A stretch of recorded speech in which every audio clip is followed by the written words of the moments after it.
Commander Veltar stood in the center of the Great Hall, his scaled hands shaking as he faced the 12 most powerful beings in the galaxy. The Galactic Council chamber was huge, with seats that rose up like stairs around him. Each seat held a different alien species, and they all looked down at him with curious eyes. His voice echoed in the quiet room as he began to speak. "Fellow beings of the Council, I come before you today with a warning that may save all our worlds." The Zephyrian ambassador, a tall being with blue skin and 4 arms, laughed softly. "Commander Veltar, we respect your service during the Void War, but surely you are not here to speak of ghosts again." Veltar's throat felt dry. He had given this speech so many times before, and each time they dismissed him as a crazy old soldier. But he had to try again. The scars on his scales ached as he remembered the battles, the friends he had lost, and the allies who had become something far more dangerous than enemies. "The humans are not dead," he said, his voice growing stronger. "Earth was never destroyed. We quarantined their world 50 years ago, and we told ourselves it was to protect the galaxy from a plague. But the real truth is that we were afraid of what they had become." A few council members shifted in their seats. Most looked bored, but Veltar noticed that some of the military officers sitting in the back rows were paying close attention. "I fought beside them," Veltar continued. "I watched them adapt to every challenge the Void Swarm threw at us. When our weapons failed, they found new ways to fight. When our strategies broke down, they created better ones. They did not just win the war for us, they became something that could win any war." The crystalline delegate, whose body looked like living glass, spoke in a voice like wind chimes. "Commander, even if what you say is true, Earth has been silent for 50 years. Their colony ships were destroyed. Their people are gone." "No," Veltar said, stepping forward. "They are still there, still changing, still becoming something we cannot understand." He closed his eyes and remembered the faces of the humans he had known. Day, who could solve impossible math problems while bleeding from 3 different wounds. Sul, who could perform surgery while explosions went off around her. Jun, who could fix broken machines with spare parts and pure determination. "I knew a human soldier named Day," Veltar said, opening his eyes. "He was just a simple man who worked with supply ships. But during our worst battle, when our computers were dead and our navigation was broken, he calculated hyperspace jumps in his head. Not with tools or machines, just his mind. He saved 3,000 soldiers that day, and he did it while dying from poison gas." The room was quiet now. Even the Zephyrian ambassador had stopped laughing. "Sul was a medic," Veltar continued. "She could work for days without sleep. I watched her operate on wounded soldiers while enemy fire rained down around her. Her hands never shook. She never hesitated. She saved lives that no one else could save, and she did it like it was the most natural thing in the galaxy." His voice grew softer as he remembered Jun. Jun was an engineer. Give him some metal scraps and a broken power cell, and he could build you a weapon that could punch through battleship armor. He once created a planetary defense grid using nothing but junk and willpower. The Void Swarm could not break through it. The council members were listening now. Veltar could see worry in their faces. "These were not special humans," he said. "They were ordinary people who became extraordinary when they had to. And when the war ended, they did not go back to being ordinary. They kept changing. They kept becoming more." The Aquarian representative, who lived in a water-filled tank, bubbled nervously. "What exactly are you suggesting we do, Commander? Even if Earth is inhabited, they have made no aggressive moves." Veltar laughed, but there was no humor in it. "Aggressive moves? They do not need to make aggressive moves. They are beyond that now. They are planning something bigger than conquest. They are preparing to reshape the galaxy according to their own vision." "You speak of them as if they are gods," said the Mineral Council delegate, whose body was made of living rock. "Not gods," Veltar replied. "Something worse. Gods you can pray to, bargain with, or fight. Humans you can only hope to understand before it is too late."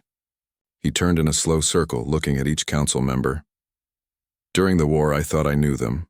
I thought they were like us, just weaker and less advanced. I was wrong. They are not like us at all. They do not just adapt to challenges. They become the solution to challenges. They do not just learn from their enemies, they become better than their enemies. The room fell silent again. Several delegates were whispering to each other in their own languages. "What do you want us to do?" asked the Hive Mind Collective, speaking through 6 different bodies at once. "Prepare," Veltar said simply. "Study them. Try to understand what they have become. And most importantly, do not assume that silence means peace. The humans are not sleeping. They are planning." The session ended with a vote. The quarantine around Earth would remain in place, but no other action would be taken. As the delegates filed out of the chamber, Veltar stood alone in the center of the Great Hall. Several military officers approached him after the others had left. They asked quiet questions about human tactics, human technology, human psychology. These were smart beings who understood that sometimes the most dangerous enemy was the one who appeared to be your friend. As Veltar left the council chamber, he wondered if he had said enough. Probably not. The galaxy was vast, and most beings preferred comfortable lies to uncomfortable truths. But at least some were listening now. And maybe when the humans finally revealed themselves, the galaxy would not be completely unprepared. He just hoped it would be enough. Veltar closed his eyes and let his mind drift back 52 years to when he was young and the galaxy was burning. The Kepler 442 system had been beautiful once, with 3 inhabited worlds and countless mining stations. Now it was a graveyard of twisted metal and dead space. The Void Swarm had come from beyond the galaxy's edge like a plague of living darkness. They consumed everything they touched, turning planets into empty husks and stars into dying embers.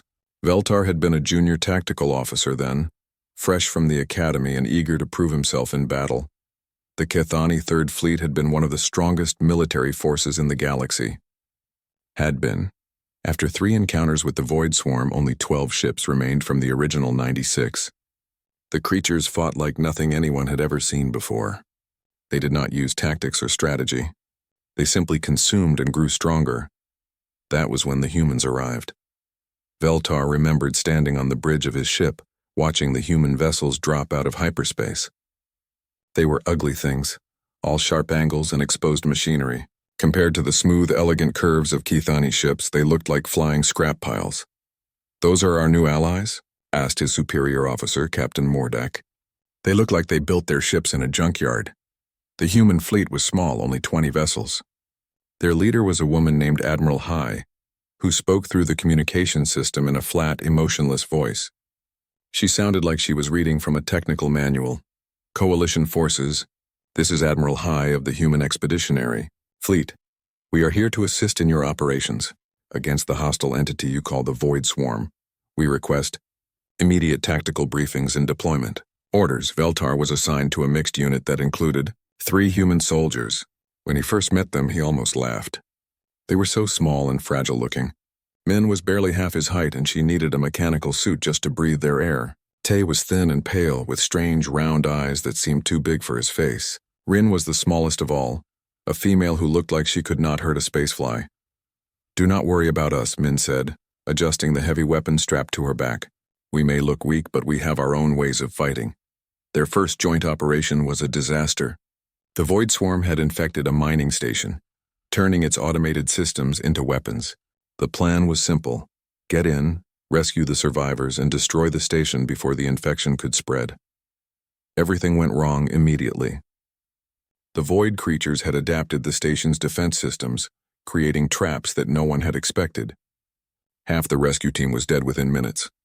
The communication systems failed, leaving the survivors scattered and blind. That was when Veltar learned his first lesson about humans. They adapted. While the other species panicked and tried to follow their original orders, the humans switched tactics instantly. When their advanced communication equipment was jammed, Tay pulled out a primitive radio device that used sound waves instead of energy signals. "All teams, this is Tay on emergency frequency 7. The Void has our comms, but it cannot block old-fashioned radio. Switch to backup channel and report status." When their energy weapons proved useless against the Void-adapted metal, Min discarded her plasma rifle and picked up a projectile weapon that fired solid metal bullets. Energy feeds them, she said, loading the ancient-looking gun, but they still do not like holes punched through them. Rin, who had seemed like the weakest member of the team, turned out to be their most valuable asset.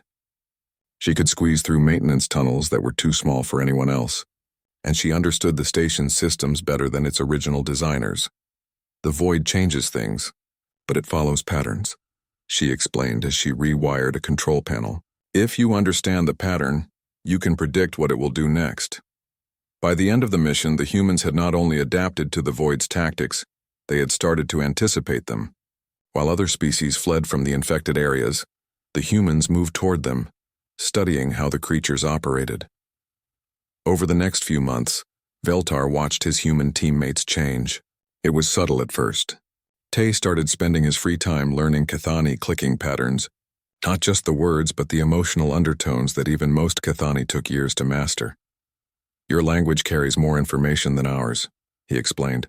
If I can learn to think in your patterns, I can coordinate with you better in battle. Min became obsessed with studying captured void specimens. While other species were disgusted by the creatures, she dissected them with scientific precision, looking for weaknesses that others had missed. Every living thing has vulnerabilities, she said, examining a piece of void tissue under a microscope. Even things that are not really living, you just have to know where to look. Rin disappeared into the ship's engineering sections for days at a time. She emerged with modifications to their weapons and equipment that should not have worked but somehow did. She could not always explain how she had done it. I think about what we need and then I figure out how to make it happen, she said. Sometimes the answer is not in the technical manuals. The humans treated every failure as a learning opportunity. When a tactic did not work, they analyzed why and developed better approaches. When they lost a battle, they studied what had gone wrong and made sure it never happened again. But it was more than just learning. They were changing in ways that made Veltar uncomfortable. They began to understand their enemies better than their allies. They could predict void movements with disturbing accuracy. They started using tactics that seemed almost alien in their logic. During one battle, Veltar watched Min coordinate an attack using patterns that reminded him of the void swarm itself. The human soldiers moved with perfect synchronization, as if they shared a single mind. How do you do that? He asked her after the battle. Min looked at him with eyes that seemed older than they had been a month earlier. We learned from watching them. The void thinks as one mind, so we practice thinking as one mind too. But you are still individuals, Veltar said. Yes, Min replied, but we can be individuals who think together when we need to. It is more efficient. The word efficient had become common in human speech. They used it to describe everything from battle tactics to meal preparation. It was as if they were constantly evaluating everything around them, looking for ways to improve it. By the time they reached the Graveyard Nebula, Veltar realized that the humans were no longer the same species he had met months earlier. They had not just learned to fight the Void Swarm, they had learned to think like the Void Swarm, and that terrified him more than any enemy ever had. The Graveyard Nebula earned its name long before the Void War began. It was where dead civilizations came to rest, a vast cloud of gas and debris from a dozen extinct species. Now it was the Coalition's final line of defense, and Veltar could feel the desperation in the air like a physical weight. The great fleet that had once spanned dozens of star systems was now crowded into a single nebula. Ships from every member species floated together in the cosmic dust, their crews knowing that if they lost here, there would be nowhere left to run. The Void Swarm had grown stronger with each victory. They had consumed entire worlds, adding the matter and energy to their collective mass. What had started as individual creatures was now a unified horror that stretched across light years. They did not just destroy civilizations. They absorbed them, turning their knowledge and technology into weapons. Veltar watched as species after species began to break under the pressure. The Crystalline Collective, whose people were known for their logical thinking, started making irrational decisions. Their ships would suddenly break formation and flee into hyperspace, never to be seen again. The Aquarian pods, normally calm and philosophical, began to exhibit signs of madness. Their representatives would speak in rapid, panicked bursts about the whispers in the water and the singing void that calls us home.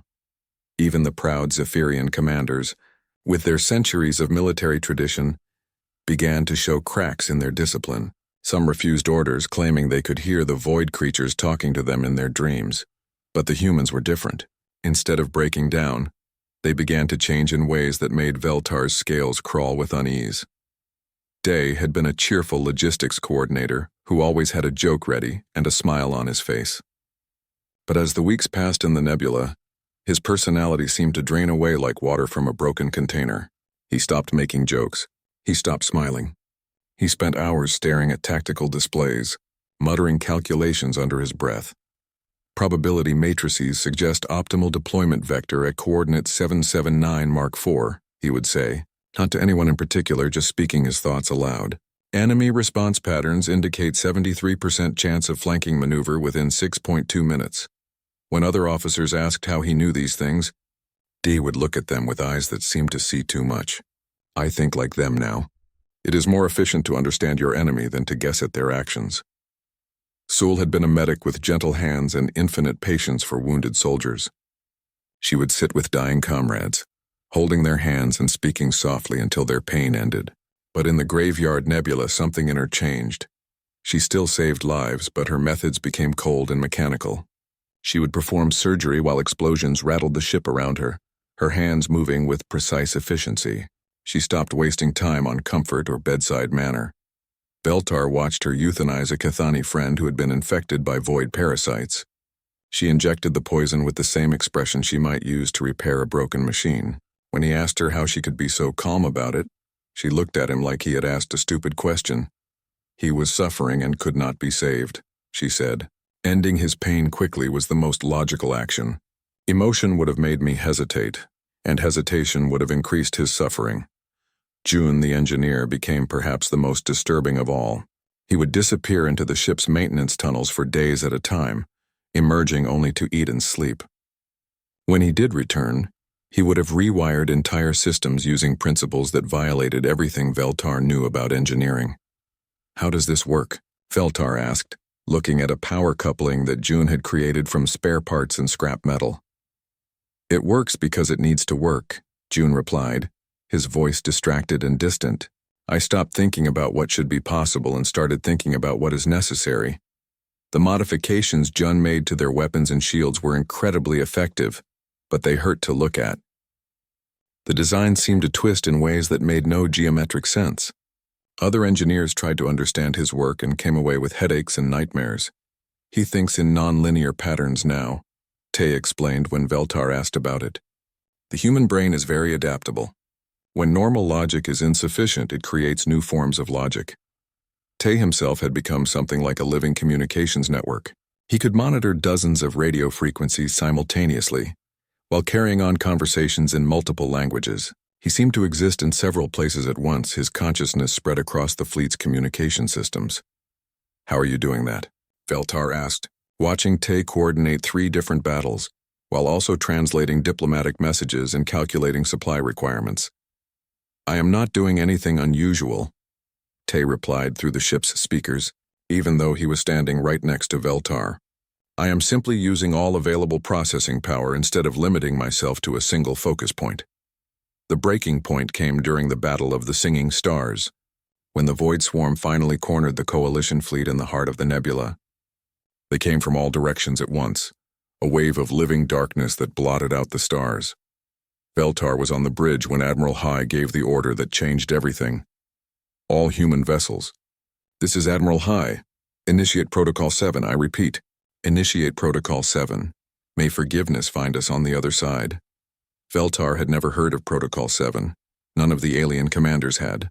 But every human in the fleet seemed to know exactly what it meant, and their faces went pale with a mixture of determination and regret. What is Protocol 7? Veltar asked Min, who was at the weapons console. Min looked at him with eyes that were already changing, becoming distant and cold. We become what we need to become to win, no matter the cost. What happened next would haunt Veltar for the rest of his life. The human soldiers did not just fight the Void Swarm, they synchronized with it. Using techniques that no sane being would attempt, they connected their minds to the Void's collective consciousness.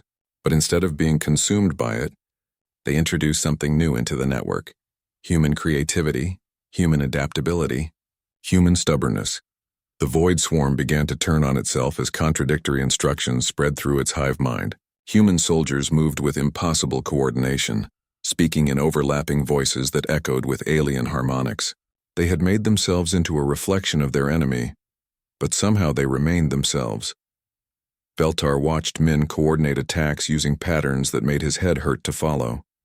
She moved like the void creatures, thought like the void creatures, but fought against the void creatures with a hatred that was purely human. "We understand you now," she said, her voice carrying overtones that should not have been possible, "and we know how to make you destroy yourselves." The void swarm, confused by the logical viruses the humans had introduced into their collective mind, began to attack their own forces. The great enemy that had threatened to consume the galaxy tore itself apart in a frenzy of misdirected aggression. When the battle ended and silence fell across the nebula, Veltar realized that the humans had won the war. But looking at their changed faces and hearing their strange new voices, he wondered if the galaxy would survive the victory. The war was over, but the silence that followed felt heavier than all the battles combined. The void swarm had retreated beyond the galactic rim, driven mad by the logical contradictions the humans had forced into their collective mind. The coalition had won, but as Veltar looked around at the aftermath, he wondered if victory had been worth the cost. The human casualty reports were strange. 60% of their population was listed as missing, but there were no bodies, no wreckage, no signs of death. They had simply changed into something else, something that could not be counted in the same way as normal people. 3 months after the final battle, Veltar received an invitation that surprised him. The humans wanted coalition representatives to visit Earth for what they called a reconciliation period. Most species declined, but Veltar's curiosity was stronger than his fear. The journey to Earth took 2 weeks through hyperspace. As his ship dropped into the Sol system, Veltar's first shock was that Earth looked completely normal from space. The blue oceans and green continents were exactly as they had been before the war. There were no signs of the terrible transformation he had witnessed in the nebula, but as his shuttle descended through the atmosphere, the differences became obvious.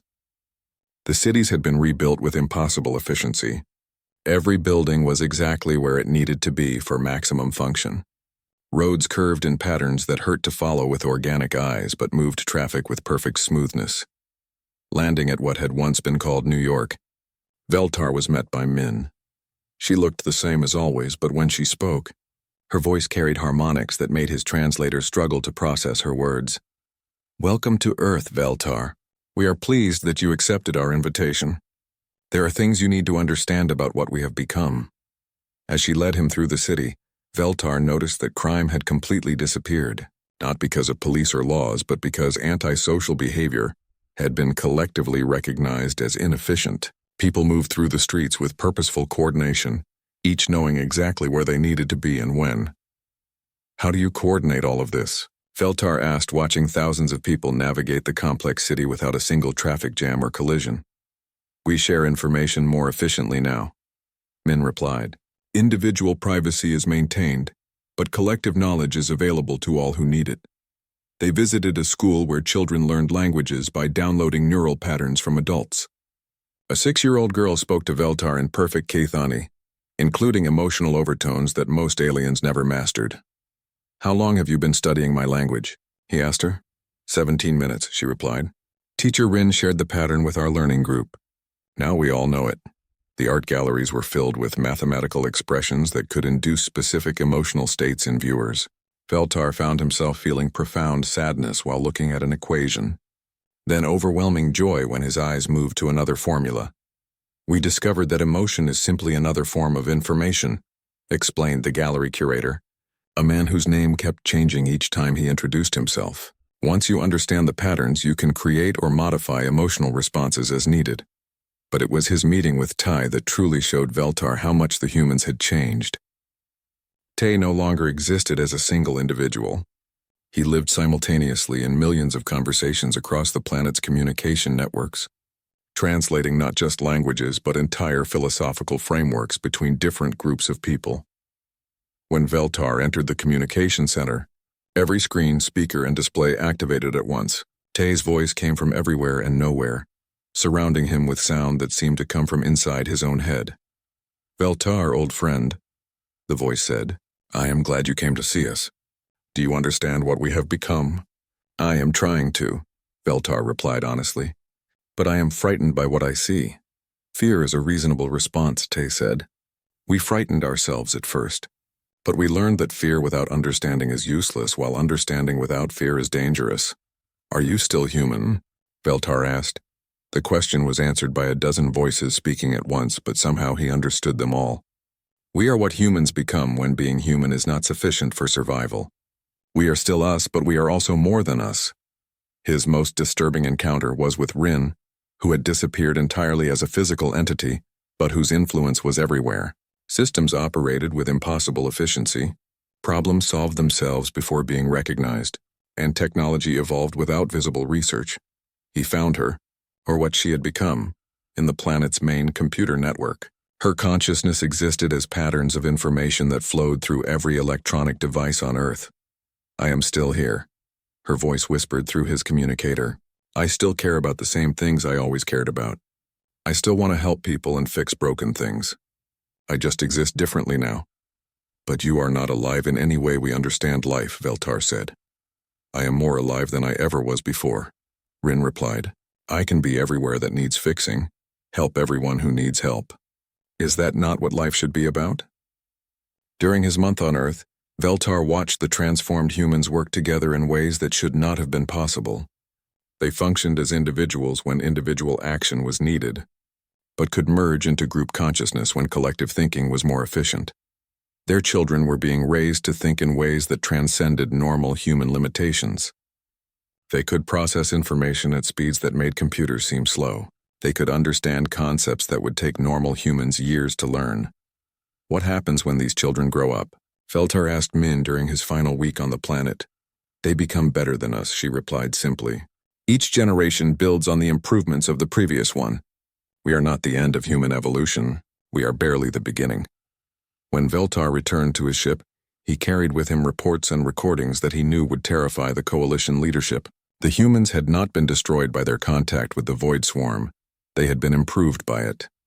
Within 6 months of his report, emergency sessions were called throughout the galaxy. The official story claimed that Earth had been devastated by a plague that made the planet too dangerous to visit. A quarantine was established with automated beacons warning all ships to stay away from the Sol system. But Veltar knew the truth. They had not quarantined Earth to protect the galaxy from a plague. They had quarantined it to contain an evolution that they could not control or understand. As his ship jumped into hyperspace for the journey home, Veltar looked back at the small yellow star that had given birth to humanity. He wondered if the quarantine would hold and what would happen when it finally failed. The humans had saved the galaxy from the Void Swarm, but in doing so, they had become something that might be even more dangerous than the original threat. They were still human at their core, still driven by the desire to help and protect others, but their definition of help and protection had evolved far beyond anything the galaxy was prepared to accept. And Veltar feared that when they finally decided the quarantine had served its purpose, no force in the galaxy would be strong enough to contain them. 50 years had passed since the quarantine began, and Veltar was now an old soldier with scales that had turned gray from age and worry. He lived alone on a monitoring station at the edge of the Sol system, watching and waiting for signs that the galaxy preferred to ignore. The younger generation of alien leaders knew Earth only as a cautionary tale about the dangers of genetic manipulation. The history books spoke of a human plague that had killed their entire species, leaving their homeworld empty and silent. Only a few beings like Veltar knew the truth. Earth was not a graveyard. It was a cocoon. His daily routine never changed. Every morning he checked his long-range sensors for activity in the inner system. Every afternoon he sent his reports to the Galactic Council, reports that were filed away and forgotten. Every evening he wrote in his personal log, documenting the slow transformation he could detect from the edge of human space. The official sensors showed nothing. According to the monitoring equipment provided by the Council, the Sol system was dead and quiet. But Veltar had built his own instruments over the years, devices that could detect things the official sensors were not designed to find. Energy readings that violated known physics pulsed through the system in mathematical rhythms.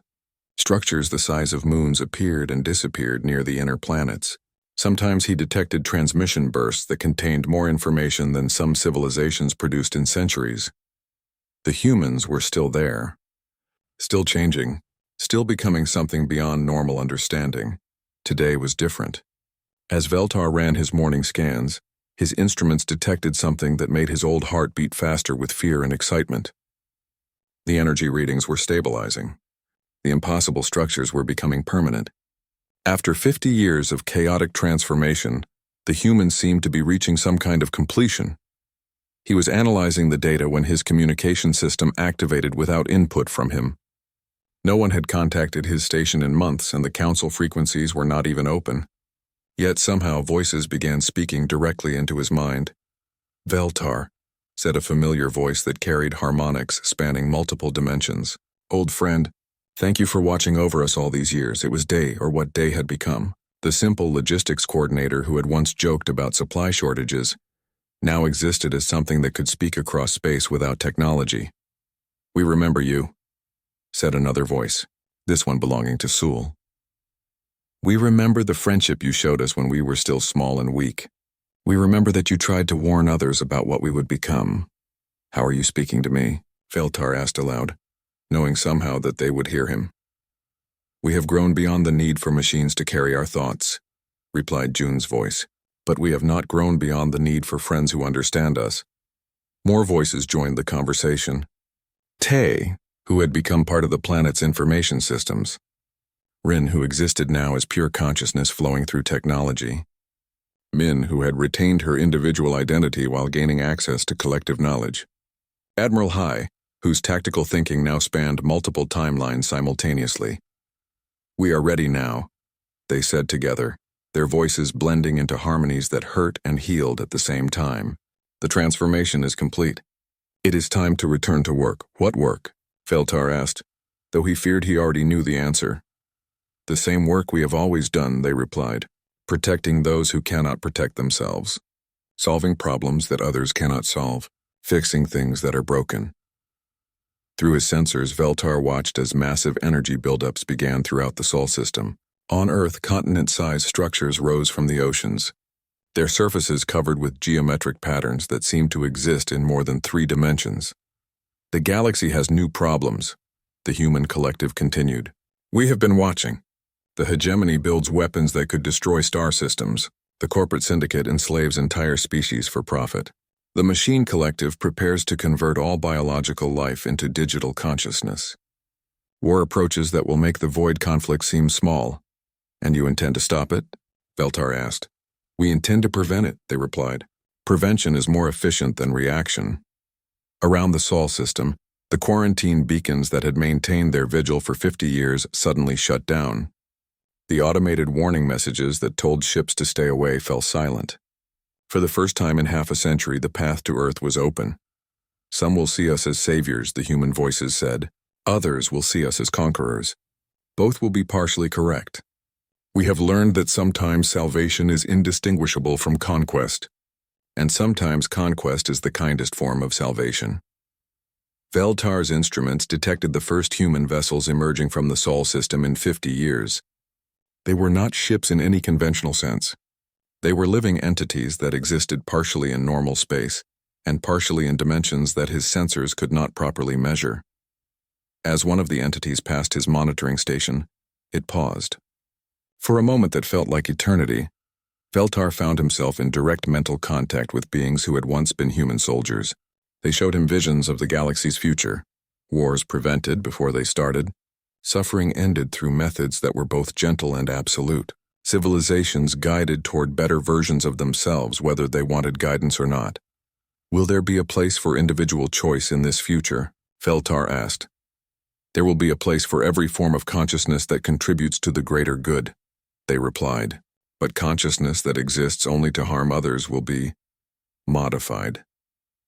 The human fleet dispersed throughout the galaxy, moving toward conflicts and crises with purpose and terrible certainty.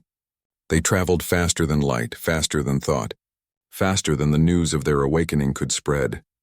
Veltar sent one final message to the Galactic Council, knowing it would arrive too late to change anything. "The humans have awakened. They are no longer the species we knew 50 years ago. They are something new, something that sees the entire galaxy as a problem to be solved. They will save us all, whether we want to be saved or not. May whatever God still listen have mercy on our souls, because the humans no longer need mercy for theirs. As he finished the transmission, Veltar's communication system activated again. This time it was Admiral High speaking in her old voice but carrying the weight of cosmic authority. Veltar, you have served as our guardian for 50 years. You have earned the right to see what comes next. Will you join us? Join you how? He asked. As yourself, but connected to something larger. You will retain your individual identity while gaining access to collective wisdom. You will become part of the solution instead of just watching the problems. Veltar looked around his small, lonely station. For 50 years, he had been the only being in the galaxy who truly understood what the humans had become. He had watched and warned and been ignored by leaders who preferred comfortable lies to uncomfortable truths. Will I still be me? He asked. You will be more you than you have ever been, Admiral High replied. But you will also be us, and we will be you. It is the next step in evolution for all consciousness that chooses growth over stagnation. Through his viewports, Veltar could see the human entities spreading across the galaxy like lights in the darkness. They moved with purpose and certainty toward worlds where suffering could be ended, conflicts could be resolved, and problems could be solved with methods that transcended traditional thinking. Some would call them invaders. Others would call them saviors. But Veltar knew the truth that he had spent 50 years trying to explain. They were humans who had become something more because becoming more had been necessary, and necessity, as humans had proven during the Void War, was the most irresistible force in the universe. Yes, Veltar said finally. I will join you. The galaxy was about to change forever, and this time no one would be able to ignore the transformation.